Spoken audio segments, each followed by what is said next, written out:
레미제라블, 빅토르 위고의 아주 유명한 소설이죠.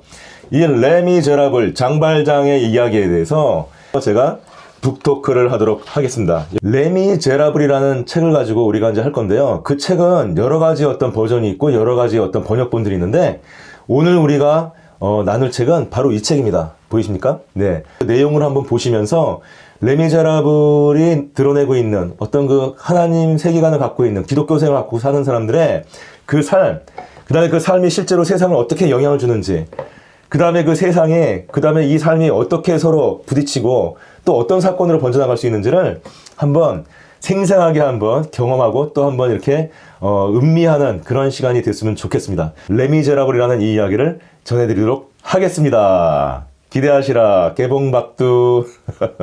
이 레미제라블의 첫 번째 장면은 레미제라블이 여기를 가도 쫓겨나고 저기를 가도 쫓겨나는 그 장면부터 시작됩니다. 이 장발장은 19년 동안 감옥소에 있다가 이제 출감한 지 사흘째 되는 날이었어요. 근데 그가 어느 지역을 가도 어느 집을 가도 또 어느 여관을 가도 받아주질 않았습니다. 왜냐하면은 이 전과자들은 노란색 통행증이 있었는데 그 노란색 통행증을 이렇게 신고를 하고 밝히는 순간 이 사람에 대해서 조심해라, 이 사람은 전과자다, 이게 그냥 그 동네에 쫙 퍼지는 것이에요. 그래가지고 전과자들은 받아주지 않는, 전과자들한테는 밥도 팔지 않는 이런 상황이었던 것이죠. 장발장은 이 당시에 3일을 걸어서 이 마을로 왔었습니다. 굉장히 피곤하고 힘들었었죠. 근데 어느 누구도 장발장을 받아주지 않았어요. 그래서 장발장이 어떻게 찾아 들어간 곳이 어디였냐면 개가 있는 곳이었어요. 개집이었죠. 근데 거기서마저도 쫓겨났습니다. 그때에 어떤 친절한 부인이 그 집을 가봐, 그 집은 너를 받아줄 거야 라는 말을 했다는 거예요. 그래서 장발장이 그 집을 찾아갔습니다. 그리고 문을 두드렸습니다. 그때 그 문을 열어준 사람을 만났죠. 어떤 신부였어요. 그리고 장발장은 자기의 자초지종과 그 사정을 이야기를 했습니다. 그때 이 신부님은 이렇게 말을 했습니다. 당신이 당신의 이름을 말하기 전에 나는 이미 당신의 이름을 알고 있었습니다. 그때 장발장이 놀라서 눈이 휘둥그레졌습니다. 정말입니까? 제 이름을 정말 알고 계셨습니까? 그랬더니 그 신부가 말을 했죠. 그렇습니다. 당신의 이름은 내 형제입니다. 장발장은 이 신부에게 형제였던 것이에요. 그리고 그 나머지 모든 그 마을의 사람들에게는 전과자요, 가까이 하면 안 되는 사람이었던 것이죠. 자, 장발장은 어떻게 이런 상황에 있게 되었을까요? 장발장이 어릴 때 부모님들 다 잃었습니다. 그리고 장발장이 어릴 때 부모님이 잃었기 때문에 그 큰 누나가 키워주고 있었는데 이제 그 큰 누나도 보면은 이 집안이 어려워지고 그래서 장발장이 25살쯤 되었을 때는 가장의 역할을 다 하고 있었어요. 그 큰 누나에게는 7명의 아이들이 있었거든요. 근데 그 7명의 아이들을 건사하려고 장발장은 열심히 일을 했습니다. 그럼에도 불구하고 혹독히 어떤 추운 겨울에 일거리도 다 떨어지고 7명의 아이들은 아무것도 먹지 못하고 있었던 때가 있었어요. 어느 일요일 저녁에 장발장이 빵집 주인 그 모베르 이자보라는 사람이 그 운영하는 빵집에 유리창을 깨고 그 빵을 갖다가 한 묶음 집어가지고 막 도망을 쳤습니다. 왜 그렇습니까? 조카들을, 굶고 있는 조카들을 주기 위해서였죠. 근데 잡히고 말았어요. 그래서 그는 도둑질을 한 죄로 이제 감옥에 갔었고 19년 동안 감옥에 있다가 1815년 10월에 풀려났던 것입니다. 원래는 5년 동안 그 도둑으로서 이제 형기를 마쳤어야 했는데 중간에 장발장은 자꾸 탈출을 시도했어요. 그리고 자꾸 잡혔지요. 그래서 19년까지 늘어났던 것이에요. 자, 그런데 그 다음 장면이 우리가 알고 있는 아주 유명한 장면이 나옵니다. 뭡니까? 장발장이 은수저를 훔쳐왔고 도망가 버렸어요. 그때 이 신부를 도와주고 있던 그 아줌마가 막 얘기를 했어요. 아니, 우리 은그릇을 훔쳐갔습니다. 신부님 막 얘기를 한 거예요. 그랬더니 그 주교가 가만히 있다가 고개를 들고 그 부인에게, 자기를 도와주는 이름은 마그루아라는 부인이에요. 그 부인에게 부드러운 목소리를 말했다고 합니다. 사실 그 은그릇은 우리 것이 아니었습니다. 그러자 그 부인이 어안이 봉봉했죠. 무슨 말일까? 그랬더니 그 신부가 말을 했다는 것이에요. 마그루아르 부인, 우리가 오랫동안 그 은그릇을 가지고 있었던 것은 잘못된 일이었습니다. 그거는 가난한 사람들의 것이기 때문입니다. 그리고 그 사람은 가난한 사람이었습니다.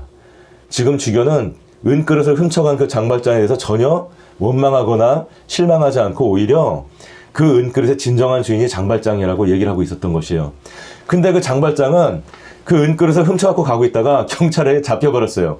그래서 그 경찰이 장발장을 데리고 이 신부가 있는 그곳으로 왔습니다. 그래서 이제 확인을 하려고 온 것이죠. 그랬더니 이때 그 신부가 뭐라 그랬습니까? 아니, 어떻게 된 거요? 내가 은그릇과 함께 촛대도 주지 않았습니까? 근데 왜 안 가져갔습니까? 다른 그릇들처럼 이 촛대도 굉장히 가치가 많이 나가는 건데. 그때 장발장 깜짝 놀랐죠. 장발장은 그 신부가 자기를 도둑이라고 확인을 해주고 그 다음에 그 은그릇을 다시 회수를 할 거라고 당연히 생각을 했었는데 그게 아니었던 것이에요. 도대체 이게 무슨 상황일까? 그 표정으로 그 신부를 바라보았습니다. 그때 경찰이 어안이 벙벙해서 물어보는 거죠. 대주교 각하, 그러면 이자가 한 것이 아니란 말입니까? 이자는 도망을 치듯 걸어가고 있었고요. 잡아보니 이 은그릇이 있었어요. 그랬더니 그가 그렇게 말했군요. 그는 도둑 사람이 아닙니다. 도둑질을 한 것이 아닙니다. 이렇게 얘기를 한 것이죠. 그리고 그 주교가 어안이 벙벙한 장발장 옆으로 와서 조용히 말을 했습니다. 잊지 마십시오. 이 은그릇을 쓰는데 정직한 사람이 되기 위해서 쓰겠다고 한 그 약속을 잊지 마십시오. 이것이 장발장의 인생을 바꾸는 그런 아주 중요한 순간의 장면이었던 것입니다.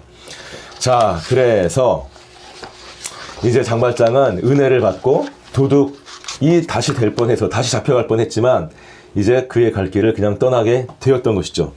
자, 이제 장면이 바뀌었습니다. 장면이 바뀌어서 팡틴이라는 불쌍한 여인으로 우리가 이제 눈을 돌리겠습니다. 이 팡틴이라는 여인은 가난한 여인이었는데 돈 많은 어떤 그 집안의 아들하고 어떻게 보면 사랑에 빠져가지고 그 아이를 낳게 되었어요. 그 아이가 여자아이였는데요. 근데 그 돈 많은 그 남자는 이 팡틴을 배신하고 떠나버렸습니다. 그래서 도저히 이제 그 도시에서 미혼모가 된 것이죠. 미혼모가 돼서 사생아를 낳고 자기가 키울 수 없다고 생각한 그 어린아이를 내가 같이 건사하면서 내가 돈을 벌 수 없다고 생각한 이 팡틴이 이제 고향으로 돌아가야 되겠다 이렇게 생각을 해가지고 길을 가고 있던 중이었어요. 근데 어느 여관에 들렀는데 우연찮게 거기서 말이 서로 왔다 갔다 해가지고 팡틴은 자기의 딸 이름은 코제트였습니다. 그 코제트를 여관에 맡기고 그 다음에 돈을 57프랑 정도 주고 그리고 매달 얼마씩 돈을 주기로 하고 자기는 이제 일을 하러 떠났던 것입니다. 자, 그런데 이 팡틴의 딸, 즉 그 코제트 6살짜리 그 여자아이를 맡았던 이 여관집 주인은 테나르디에라는 사람이었어요. 근데 이 테나르디에라는 사람은 하층민으로서 노동에 대한 어떤 열의가 있는 것도 아니고 또 중산층으로서 어떤 체면이 있는 사람도 아닌 아주 파렴치한 악당 같은 사람이었습니다. 그래가지고 이 엄마가 떠나자마자 사실은 그 코제트를 키우기 위해서 받았던 그 돈을 갖다가 자기 돈 갚는데 자기 빚을 갚는데 다 써버리고 그 다음에 이 코제트의 어떤 옷과 그 다음에 물건을 주었던 거를 다 전당추에 잡히고 팔아가지고 또 돈을 마련해서 그걸 자기가 다 탁 착취해버리고 그 다음에 이 코제트를 그 넝마주의 같은 자기 딸들이 입던 그냥 그 누더기 같은 옷을 입히고 그리고 개가 먹는 것보다 조금 나은 음식을 먹이는 그런 어떤 그 자기 집 하녀로 삼아버렸어요. 자, 그래서 이 애처로운 6살의 아이는 그 겨울에 혹독한 나날을 나나게 되었습니다. 이 가엾은 아이는 구멍이 송송난 누더기 옷을 입고 벌벌 떨면서 새빨갛게 온 조그만 손으로 커다란 빗자루를 쥐고 해도 뜨기 전부터 마당을 쓸었습니다. 커다란 두 눈에 눈물을 가득 머금고 말이죠. 자, 이제 정면이 바뀌었습니다. 1815년이 끝나갈 무렵에 몽트로이라는 도시에 어떤 남자가 방문을 했습니다. 근데 그 남자가 방문하던 날에 시청에 큰 불이 났었어요. 그러자 생명의 위협을 무릅쓰고 그 불 속으로 뛰어들어서 이 남자가 두 아이를 구했습니다. 그 두 아이는 공교롭게도 헌병대장의 아이들이었습니다. 그런 일이 있었기 때문에 아무도 이 사람한테 통행증을 보자는 말을 하지 않게 되었어요. 그리고 이 사람은 그 마을에서 토산풀처럼 유행하고 있던 홍옥이라는 그 옥구슬로 팔찌를 만들고 하는 그 어떤 그 공업을 제조를 하는데 획기적인 어떤 방법을 고안을 해냈습니다. 그래서 그 방법을 통해서 엄청난 돈을 벌어들였고요. 그 다음에 그 마을도 굉장히 번창하게 되었던 것이죠.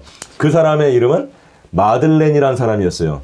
자, 이 마들렌이라는 사람인데 이 사람은 돈만 많이 버는 게 아니라 가난한 사람을 항상 도와주는 사람이었습니다. 그 사람들은 이렇게 말을 하곤 했어요.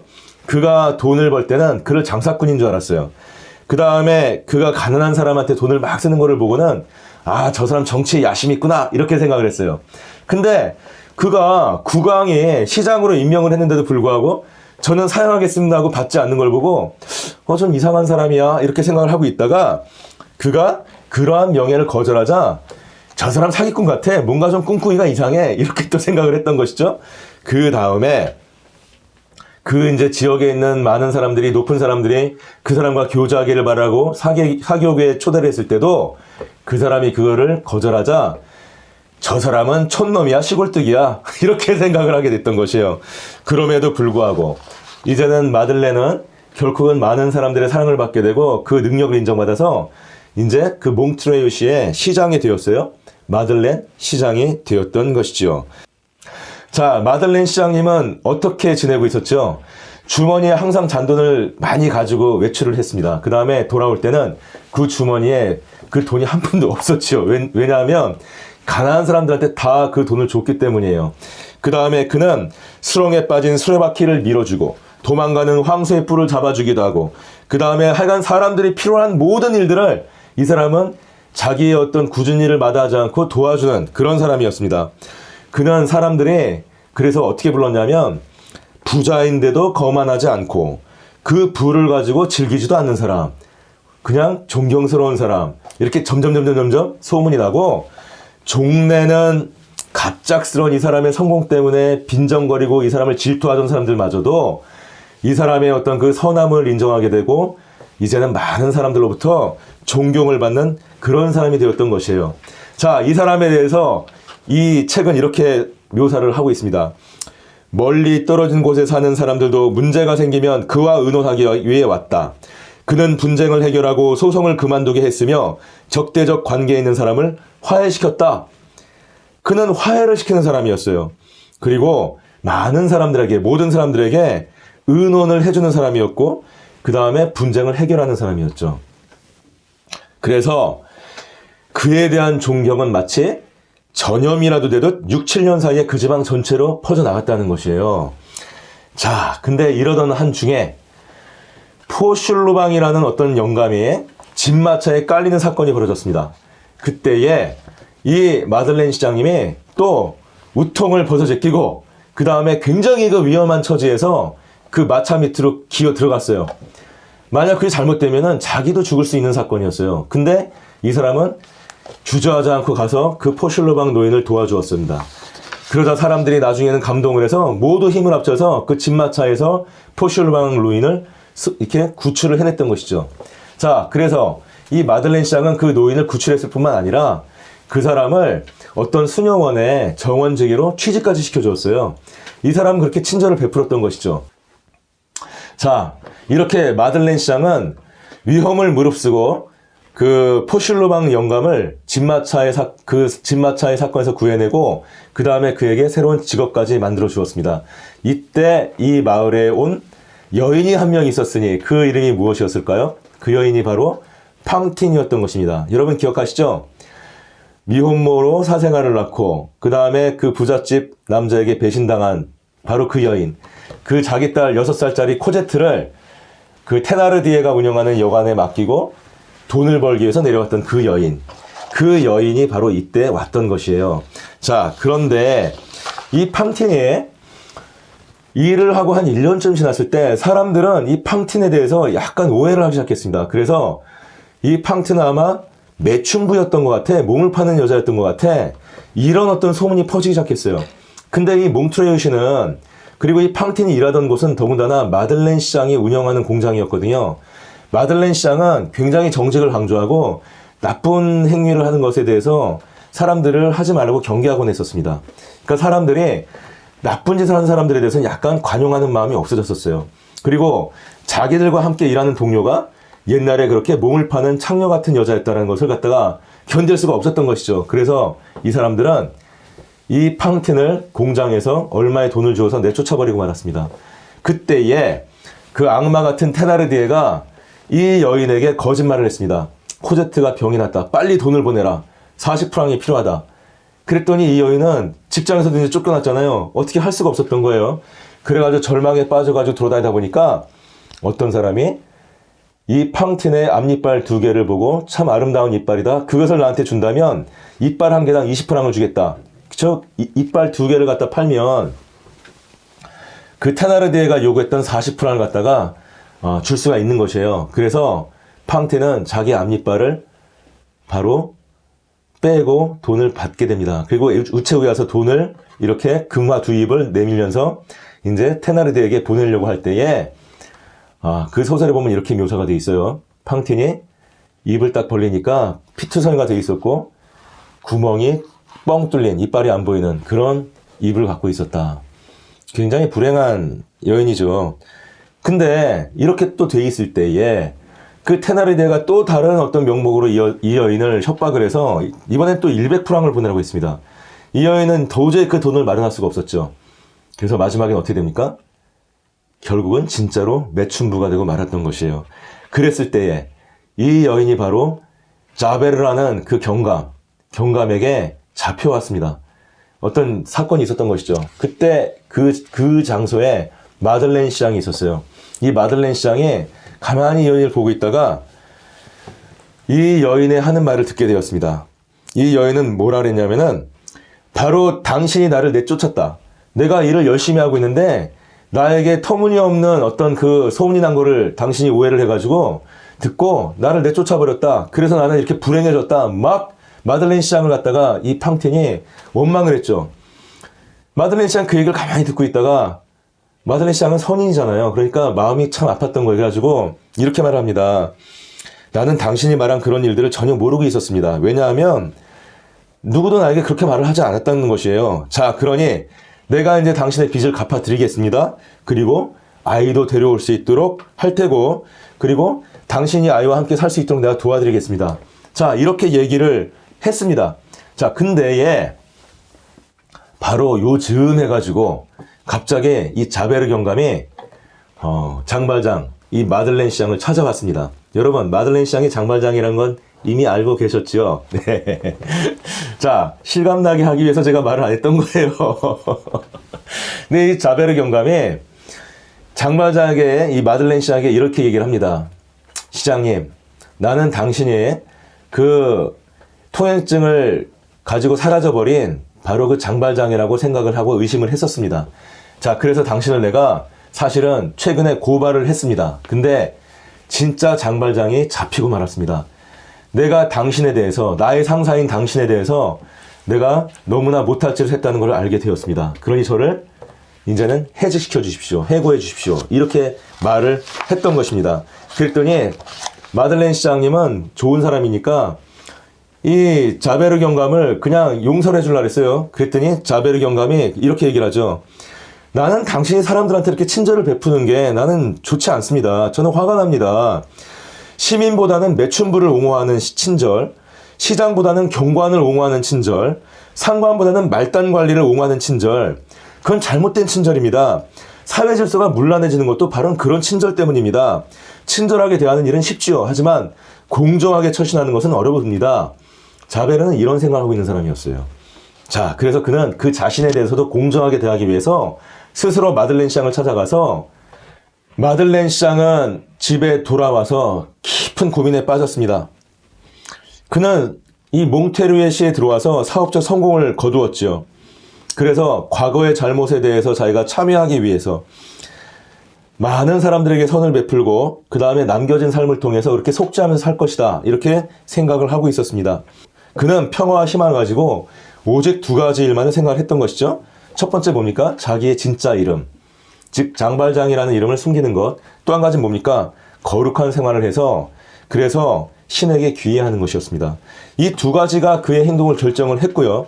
그 다음에 가난한 사람들의 비참한 생활에 눈을 돌리게 했고 친절하고 소박한 사람이 되게 했던 것이에요. 그런데 어떻게 본다면 지금 기회가 왔습니다. 이게 장발장이라고 누명을 쓴 어떤 사람이 잡혔던 것이에요. 이제 그 사람이 장발장으로 잡혀가면 이제 마들렌 시장은 이 두 가지 생각 중에 자기가 신분이 탄로나는 걸 갖다가 두려워하는 것을 이제는 완전히 내려놓고 자기는 이제 해방될 수가 있죠. 그리고 오로지 이제 하나님한테만 귀의하면서 친절하고 소박하게 시장으로서 존경받으며 살면 되는 거예요.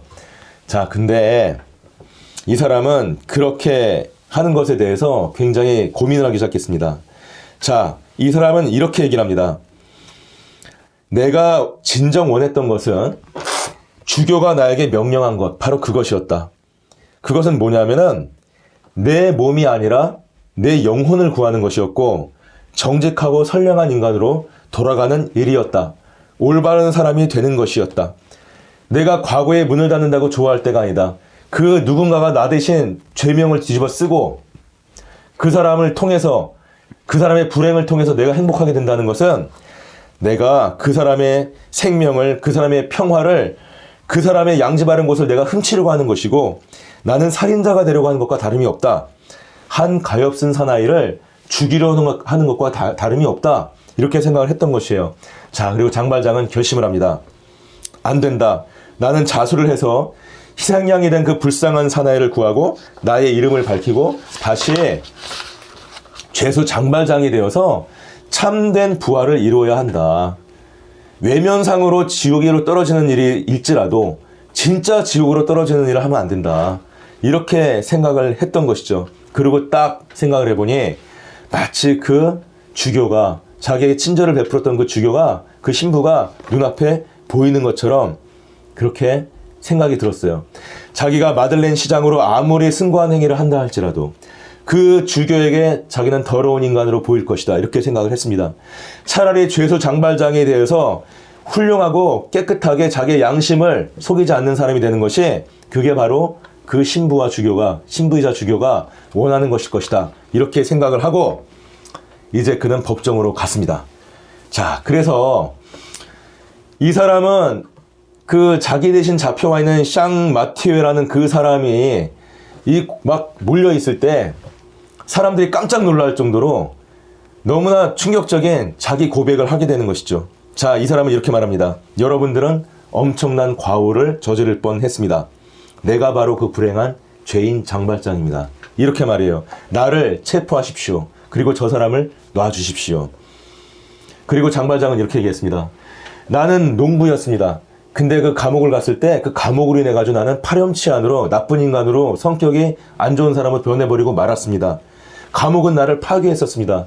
그런데 내가 어떤 신부님으로부터 선의와 관용을 받았습니다. 감옥이 나를 파괴했듯이 그 신부님의 선의와 관용이 나를 구원해 주었습니다. 여러분들은 지금 나를 이해하지 못할 것입니다. 하지만 나는 진실하게 얘기하고 있는 것입니다. 나를 체포하십시오. 저 사람에게 죄를 덮어씌우지 마십시오. 내가 진짜 장발장입니다. 이렇게까지 얘기했던 이유는 아무리 마들렌 시장이 그렇게 얘기를 하더라도 사람들이 처음에 안 믿었기 때문이에요. 워낙 마들렌 시장이 남을 위해서 발벗고 나서길 좋아하니까 저 사람이 좀 여기까지 너무 심한 어떤 수준까지 지금 일을 한다. 이렇게 생각했던 것이죠. 그래서 이렇게까지 얘기를 했던 것입니다.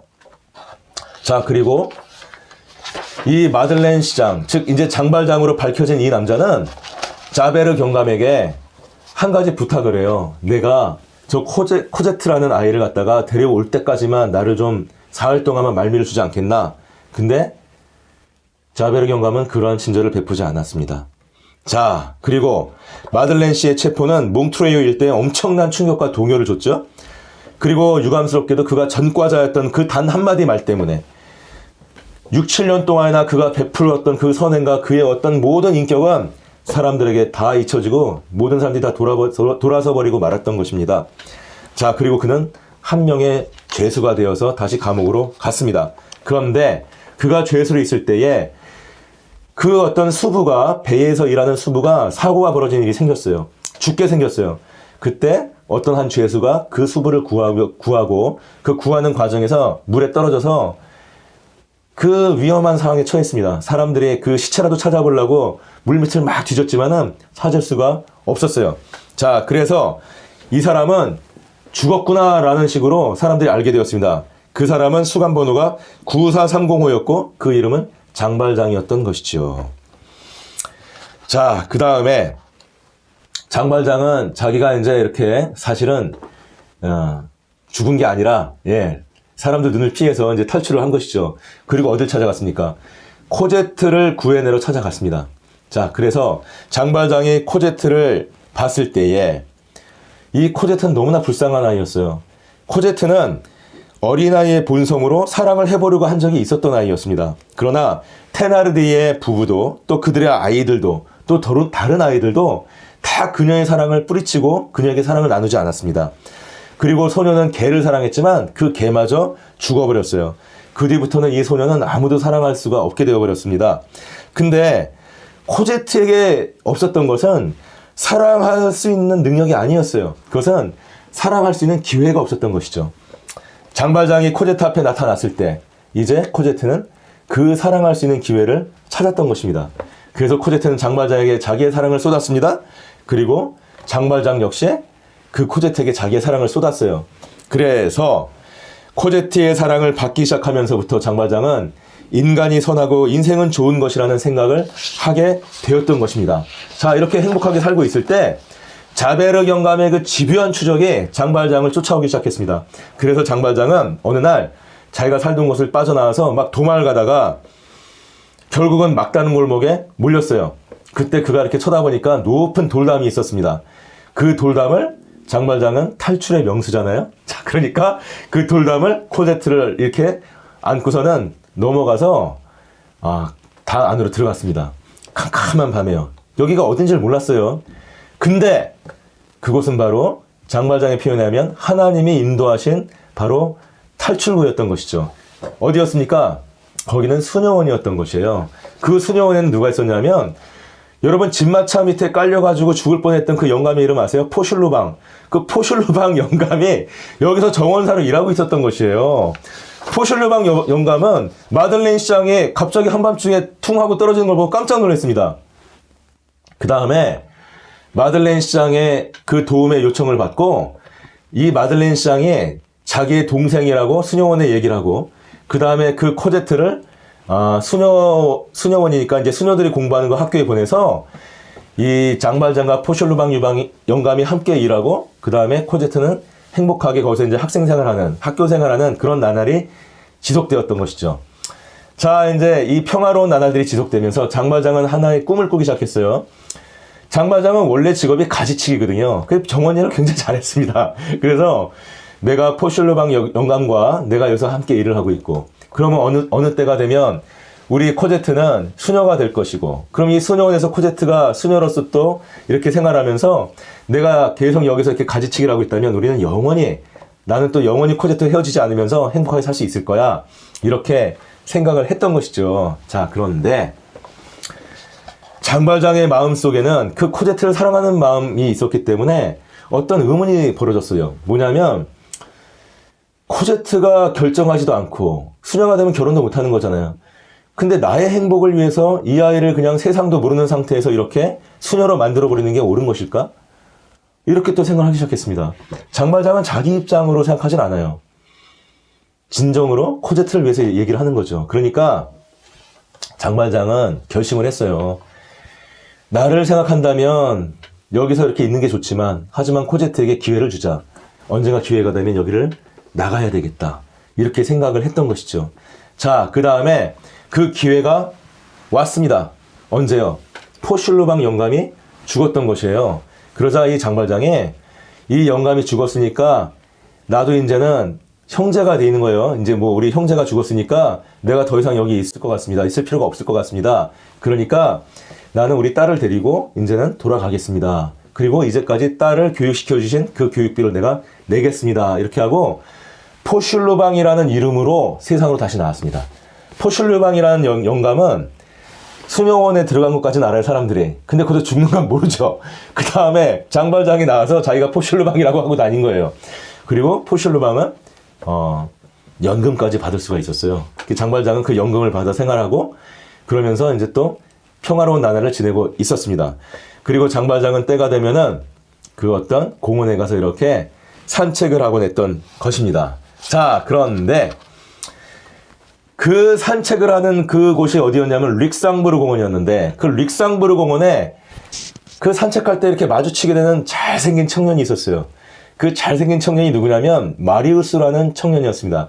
이 청년은 원래는 한 3, 4년 전에는 그 질노르망이라는 왕당파, 그 당시 이제 프랑스에는 혁명을 이렇게 옹호하는, 시민혁명을 옹호하는 그런 그 시민 공화파, 그 다음에 이 왕정, 어떤 그 기존의 어떤 그 이 귀족 체제나 왕정 체제를 옹호하는 그런 어떤 왕당파로 나뉘어 있었어요. 근데 이 마리우스의 아버지는 공화파의 대령이었습니다.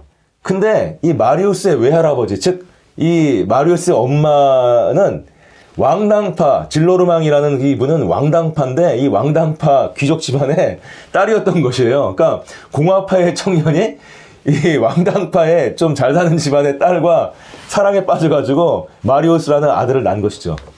근데 어떤 일이 있었냐면은 이 질노르망 씨는 굉장히 이제 이 대령을 싫어했고, 그 다음에 왜냐면 정치적 견해가 다르니까요.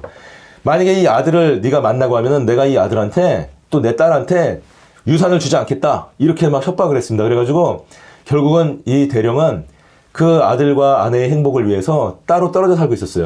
근데 어느 날 그 할아버지가 이 아버지가 이제 죽게 생겼으니까 한번 가봐라 그래가지고 이 마리우스가 찾아갑니다.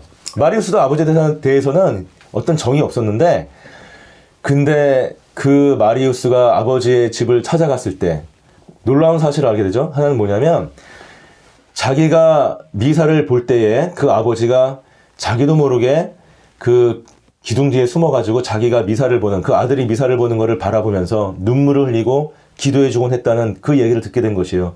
그 다음에 왜 아버지가 아들을 아는 채를 할 수 없었냐면 자기가 아들을 만나게 되면 그 아들이 유산을 받을 수가 없기 때문에 그런 아들을 위해서 자기가 보고 싶은 것도 참고 했다는 것도 알게 되었어요.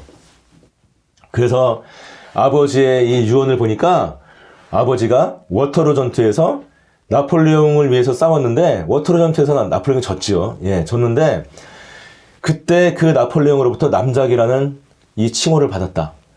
근데 나폴레옹이 졌으니까 그 이후에는 이제 세상이 바뀌었으니까 그걸 인정을 못 받고 있었던 것이죠. 하지만 이 사람은 자기가 남작이라고 생각한 거고, 마리우스야 너는 남작이니까 거기에 맞게 행동해라, 이렇게 말을 하면서 테나르디에라는 사람이 워터루 전투에서 그 중사였는데 내가 죽을 뻔한 걸 구한 적이 있으니까 혹시라도 기회가 된다면 그 사람을 도와주도록 해라. 그 사람은 어딘가에서 여관을 운영하고 있다. 여러분, 이 사람이 누굽니까? 바로 그 코제트를 착취했던 그 여관 주인, 팡틴을 이 불행으로 빠뜨렸던, 몰아갔던 그 여관 주인 테나르디에였던 거예요. 네, 물론 마리우스는 이런 거 사실을 모르고 있었죠. 그 당시에는, 그 유언장 볼 때는. 자, 그런데 마리우스가 이 사실을 알자마자 이제 할아버지한테 반항하기 시작했습니다. 그리고 마리우스는 아버지의 사상을 따라서 열렬한 공화주의자로 바뀌어갔어요. 그리고 결국은 할아버지한테 쫓겨나고 말았죠. 쫓겨나서 굉장히 고생을 하면서 밥을 굶어가면서 빈곤이 무엇인가를 알게 되고 더욱더 공화주의의 어떤 사상이 굳어져 갔습니다. 그러면서 한 3, 4년 정도 고생하면서 간신히 변호사 시험에 합격을 했어요. 그리고 그 무렵에 이제는 조금 삶이 나아진 그 상황에서 이 사람이 산책을 했던 그 공원이 어디였는가? 그게 바로 릭상부르 공원이었던 것이에요. 거기서 누구를 만났습니까? 이 사람은 거기를 이렇게 산책을 오고 나는 한 이 노인과 그 다음에 한 여인을 보게 되었던 것이죠. 누굽니까? 바로 장발장과 코제트였던 것이에요. 자, 여러분, 드디어 마리우스와 코제트가 만났습니다. 과연 이제 이들의 사랑은 이루어질 수 있을까요? 그 당시에 그 험악한 어떤 정세 속에서 어떤 일들이, 이들의 어떤 사건들이 기다리고 있을까요, 이들을? 그 다음에 장발장은 이제까지 마들렌 시장으로서 했던 행동들, 또는 그 수녀원에서 했던 행동들, 그 삶이 이제 어떻게 변해가면서 그가 그 신부로부터 받았던 정직해야 된다, 그리고 하나님의 뜻에 맞게 살아가야 한다는 그런 어떤 그 생각을 어떻게 이어갈 수 있을까요? 그는 또 어떤 결심을 하고 또 어떤 것으로 사람들을 놀라게 만들 수 있을까요? 여러분 궁금하시죠? 여러분 반갑습니다. 수고하셨습니다.